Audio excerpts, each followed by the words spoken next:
फरहान 28 साल का एक सॉफ्टवेयर इंजीनियर लाहौर के एक मसरूफ मगर बेरूह इलाके में वाक़ अपार्टमेंट में अकेला रहता था।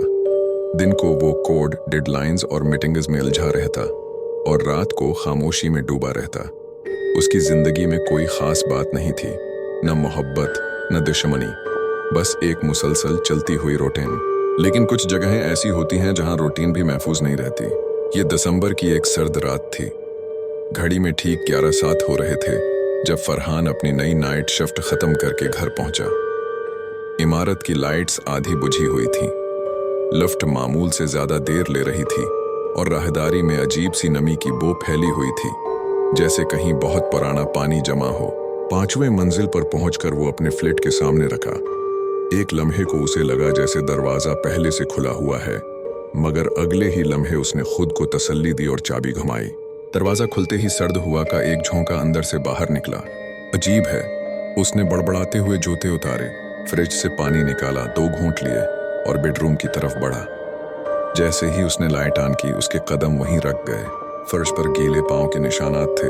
ये निशानात दरवाजे से शुरू होकर उसकी अलमारी तक जा रहे थे, छोटे, बारीक, ना मुकम्मल मर्दाना, ना बच्चों जैसे। फरहान ने झुक कर देखा।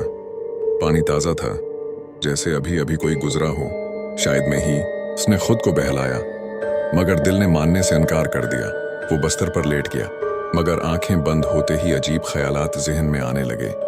दीवारों की टुक टुक, घड़ी की आवाज और फिर टुप टुप टुप। बाथरूम से फरहान उठ बैठा, दिल की धड़कन तेज हो गई। नल बंद नहीं, क्या होगा। वो बाथरूम में दाखिल हुआ। नल बंद था, फर्श खिशक था, लेकिन आईने पर भाप जमी हुई थी। हालांकि शावर इस्तेमाल नहीं हुआ था। भाप पर वाज़ेह अल्फाज लिखे थे, मुझे बाहर निकालो। फरहान का गला खशक हो गया। उसने कांपते हाथ से आईना साफ किया। अल्फाज मिट गए, मगर सर्दी बढ़ गई। ये सब थकन का असर है। वो वापस बेडरूम में आया, दरवाजा लॉक किया और लिहाफ ओढ़कर लेट गया। लेकिन नींद उसे नहीं आई। रात के ठीक 2:13 पर उसकी आंख खुली। कमरा गैर मामूली हद तक सर्द था।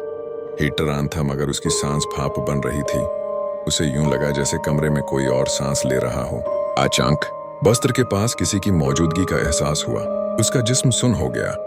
आंखें खोलने की हिम्मत नहीं हो रही थी। फिर एक सरद नम आवाज आई, फरहान।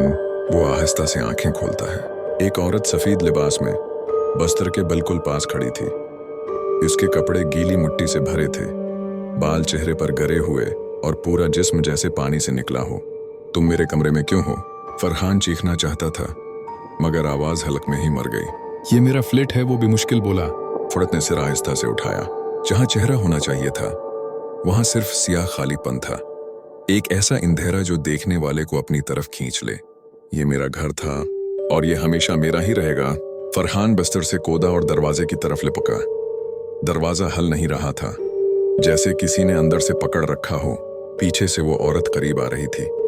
उसके कदमों की आवाज नहीं थी, बस पानी टपकने की आवाज थी। टुप टुप टुप। हाशनक दरवाजा जोर से खुल गया और फरहान बाहर राहदारी में गिर पड़ा।